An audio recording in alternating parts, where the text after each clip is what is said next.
Okay, so we're outside of the hotel now and maglalakad-lakad ako to see where we can go for breakfast. Actually, sa tapat lang meron ng People's Coffee. So, I don't know if that's a good place pero pwede na yon, 'di ba? Feeling ko kasi ending ko nito Hungry Jack's kasi sarado karamihan ng mga places dahil nga Good Friday. But yeah, so this is where the hotel is. And right across it is the tram station. And for those who haven't been to Melbourne before, libre ang sakay ng tram kapag ka within the CBD. So, it's supposed to be 15 degrees right now, sabi sa weather forecast. Bit cloudy, pero hindi daw uulan, pero kaninang umaga umaambon.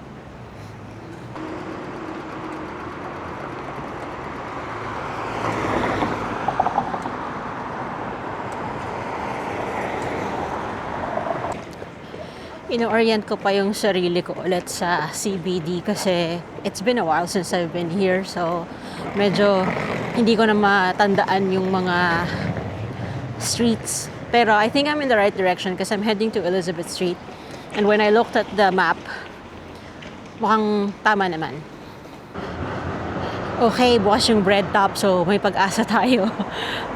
Pabalik ako dyan mamaya. Nakita ko yung McDonald's dito. And I'm actually more after Hungry Jack's. So, let's see.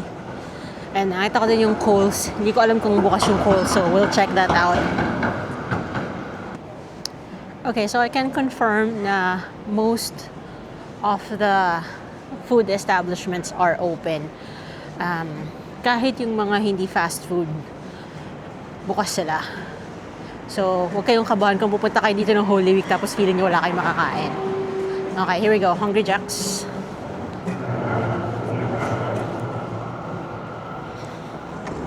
So, itong breakfast na to ay $20 compared sa $52 dun sa W. Although, obviously, hindi buffet. Pero, I don't really eat that much anymore. So, parang irrelevant sa akin yung unlimited na pagkain. The other thing is, konting trivia. If you guys are curious kung bakit ang Hungry Jack's dito sa Australia ay kaparehas ng Burger King in the other parts of the world, that's because nung dumating ang Burger King dito sa Australia, there was already a Burger King here in Australia. It's a smaller chain of restaurants. Parang 16 lang yata yung stores nila. So, naka-trademark na yung Burger King dito sa Australia. So, hindi na sila pwedeng maging Burger King. So, they changed the name to Hungry Jack's. Okay. Anyway, ito yung brekkie wrap. It comes with hash brown. Pero may hash brown na din doon sa wrap. And I also got French toast fingers. That comes with maple flavored syrup. Okay. And a nice chocolate. Kasi nagkape na ako kanina.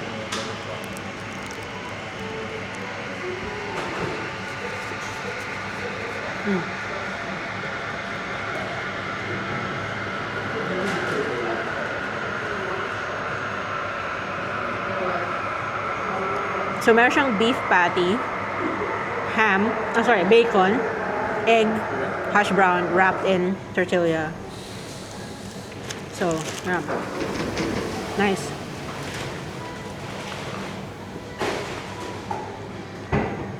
And, to be honest, mas gusto ko ang breakfast options ng Hungry Jack's kesa sa McDonald's dito.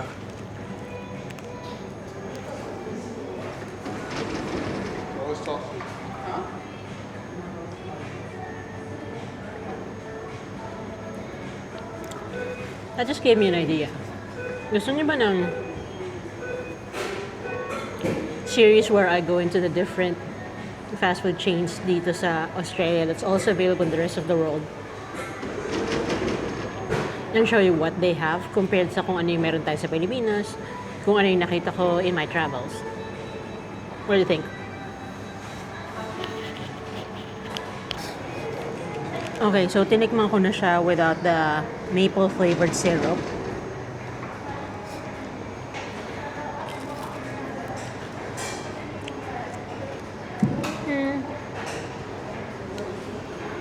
I don't think you need the maple flavored syrup.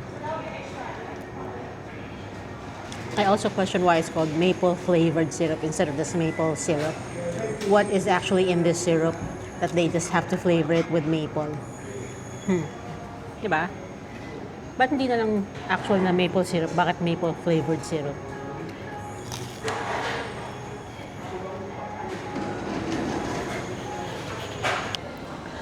Okay, can confirm Subway is open. And so is Starbucks.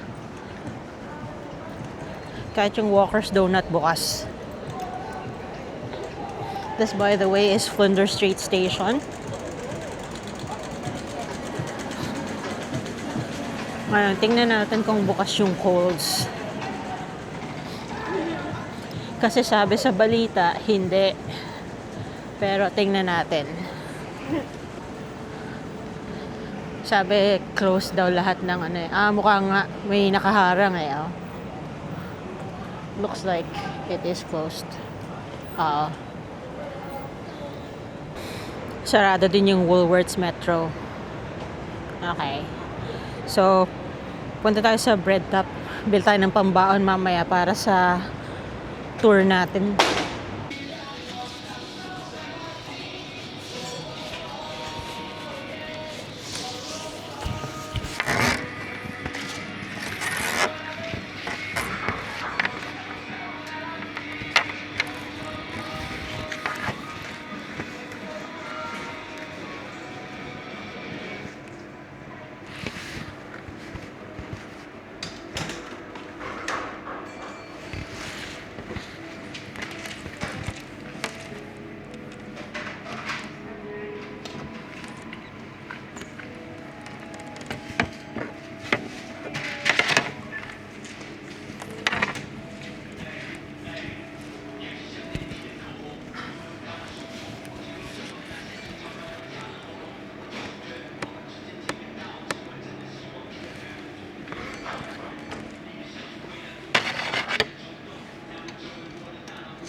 Okay, so I got the Japanese curry donut.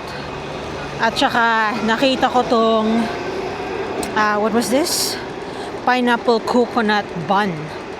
So naisip ko, sige, try natin yan.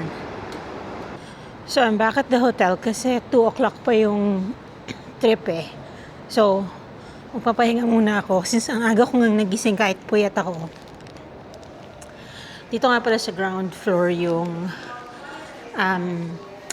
restaurants nila in case gusto nyong kumain doon at gumastos ng $52 para sa breakfast. Wala sila dito nung carpet that greets you good morning, good afternoon, and good evening. Or wala lang sa elevator na to. All of the other W's I've stayed at merong ganon. So, pinindot ko yung privacy para do not disturb just in case dadating yung cleaners matutulog ako, 'di ba? Pero huli na ako. Nanggaling na sila dito dahil nakita kong basa ang sahig. So nagmop sila doon. Maayos na yung vanity. Pati yung tuwalyang ginamit ko. At while inayos ko yung pinaghigaan ko, mas inayos pa nila. Ayan. O, 'di ba? Although buti na lang they left my laptop untouched. Ayan. Anyways, dyan tayo.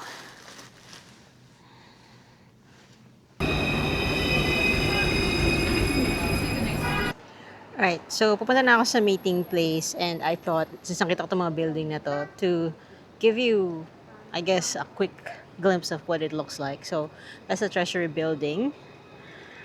Tapos, hindi ko matandaan kung ano yung simbahan na yun eh.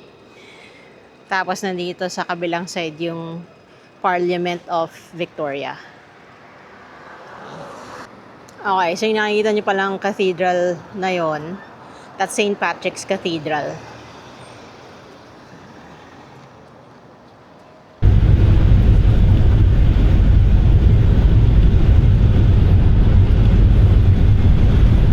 Faith station in 5 minutes now. So to give you a bit more details with Puffing Billy. So the train, it was built in 1900. So it's actually older than the Titanic. And it was built to connect the communities living in the hills, but also to transport timber and livestock through the mountains. So the train ride between Lakeside and Belgrave is 24 kilometers long, and it takes approximately 1 hour to complete.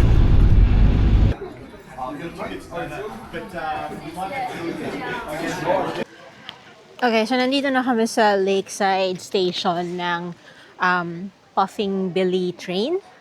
And we're supposed to go to Belgrave Station. That's the other end of it. Sabi nga nung tour guide namin, nakakatuwa kasi French, I think he's French. Yung accent niya parang French eh. Yeah, so sabi niya, it takes about an hour.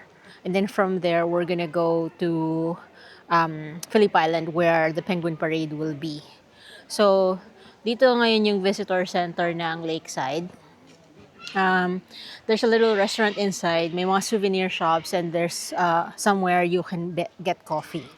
Pero, across it is also, pakita ko sa inyo, yan, merong lake across it. So, punta tayo doon. Railway crossing. Legit kaya to or ano lang? Design lang. I think legit naman yata siya. It's a lot of effort kung hindi, di ba? 3:30 pa lang kasi, and yung ticket namin is for the 4:40 train. So we've got about an hour to while away here. Parang maganda naman siya. Merong wooden bridge dito. Seems like a good place to take a photo. And may mga bibe na nagsiswimming.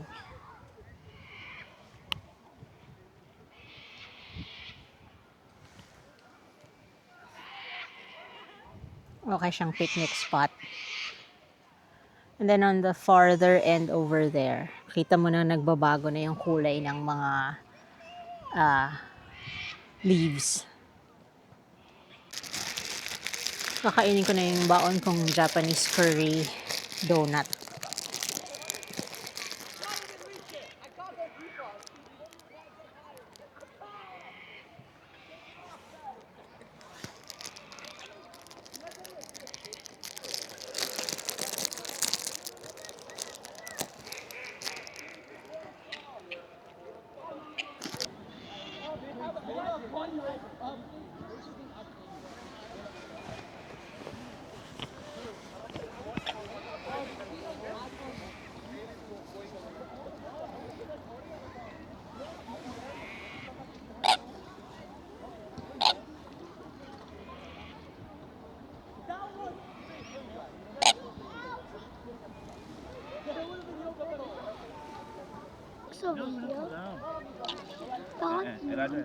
They're diving for food. Kita nyo? Nag-ano sila. Nagda-dive. You know? Hey, the tree. The tree. Look nice. Oh, yeah, yeah. It's changing color. Right. No, I see the tree. Yeah. Changing color. I think they're waiting to be fed. Akala yata nila may mga dala akong pagkain.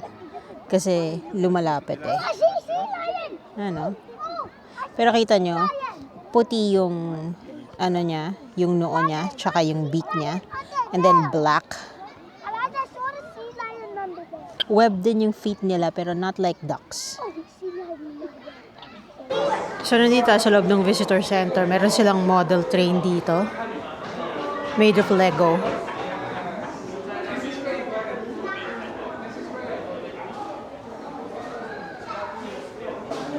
Siyempre, just like any other tourist destination, merong mga souvenirs.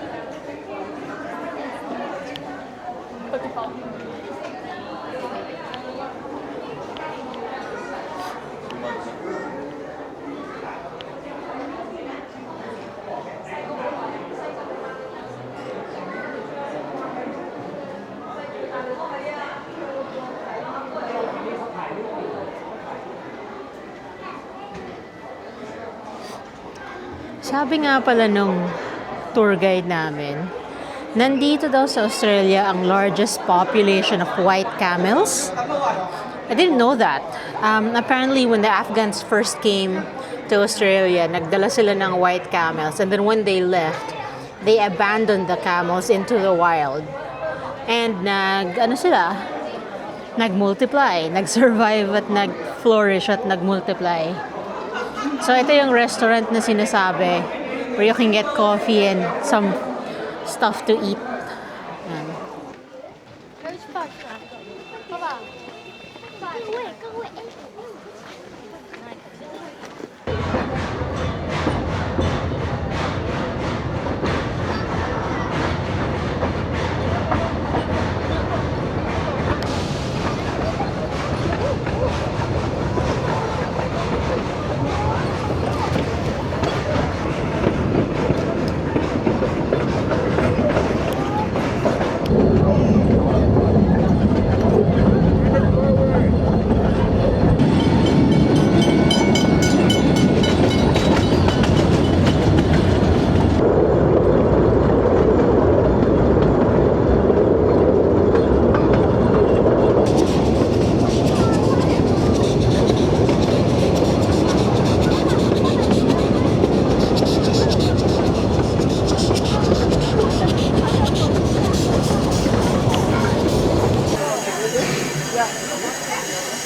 Okay, so magdadagdag ako ng information about the tour kasi hindi ko siya masyadong na-explain, I guess. So, nag-take ako ng tour sa Klook and it goes to both the Puffing Billy train, which is a steam train, and then also sa Penguin Parade. Now, you've seen in the clip yung part ng Puffing Billy train. I have to be fully transparent in saying that it can get boring yung train ride kasi isang oras siya na nakaupo ka lang either inside the train or on the windowsill watching the trees pass. Okay? Wala kang ibang makikita kundi mga puno. On occasion, depende sa time ng taon, you might find some koalas or some other mammals na nandun sa forest. But, in most cases, puno lang talaga ang makikita mo. And the experience is really just to be on that steam train and to be able to sit on the windowsill. Kasi, that was banned back in 2018. I think may naging aksidente and they banned sitting on the windowsill. And then, back in 2024, they've removed the ban, so pwede na ulit. And that is really what attracts the tourist diba? So, they brought that back. And parang okay naman siya. Pero yun nga, if you need to manage your expectations kasi isang oras siya, masakit siya sa puwet. So honestly, it's not the most comfortable ride. Mabagal yung train. It's very jittery as well. Tapos kung doon ka nakaupo sa pinakaunang carriage, sakop mo lahat ng steam. So if that's, kung hikain ka, kung meron kang respiratory issues, you might not want to sit on the first one. Okay? And then after that, we drove another hour and a half to Phillip Island just after the sunset. So, dumating kami doon mga 7:45 na ng gabi. So, that's just after the sunset. Because that's when the penguins come in from the ocean and then go back to their nesting place. So, actually, hindi ko alam na itong, bale, ang species na to ay yung fairy penguins. They're really little. As in, siguro mga 1 foot lang yung pinakamalaki nila. Okay? And hindi ko alam to because most of the information I have on penguins are from watching cartoons like Happy Feet, ganyan. And I didn't realize that they don't actually live on the ice. Or at least, certain species don't. Okay? Or certain, I guess, variations don't. This one in particular, go back to the beach and live in the grassy areas next to the beach. Okay? So, yun yung pinuntahan namin, merong boardwalk. Hindi ko masyadong na-video kasi actually bawal mag-video at photo, particularly if you're using flash kasi nagugulat yung mga penguin. So, instead na umuwi sila sa bahay nila, they get lost, nadidistract sila, nadidisorient, hindi nila alam kung nasaan sila.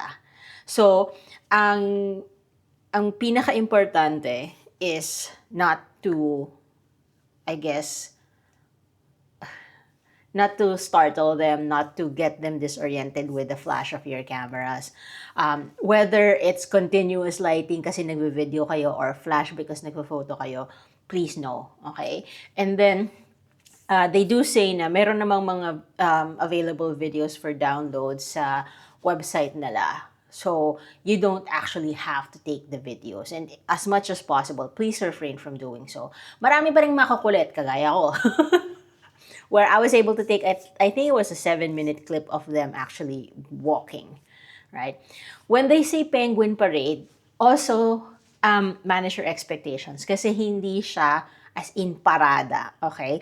You'll find, so pagdating mo doon, sasabihin nila sa inyo to walk towards the end of the boardwalk kasi merong sitting area doon where you can wait for them to come back to the beach from the ocean, okay? Tapos pagdating nila, they are not always in large groups. Yung mga nakita namin, siguro mga 5 to 7 in a group, sometimes only 3. So, paunti-unti sila. Pero what we've noticed as well is, pagdating nila sa beach, naghihintayan sila. Hindi sila maglalakad ng mag-isa. I think I've only seen 2, pero doon na sa grassy area, dalawa, magkahiwalay pa sila na individually went to their own nests. Okay? And, yeah, so parang aksidente ko lang sila nakita. I just noticed na merong gumagalaw dun sa mga grassy areas and that was them. They were trying to find their nest. Okay? So, pero usually, they would travel in groups. Parang ganon. Naghihintayan sila until they get to their destination where they would separate. If they're one family, they're probably sticking together. Parang ganon. Yun. So, here's a little clip of what I got dun sa while we were there. Pero manage your expectations kasi nga you're not meant to be taking videos and photos. Okay?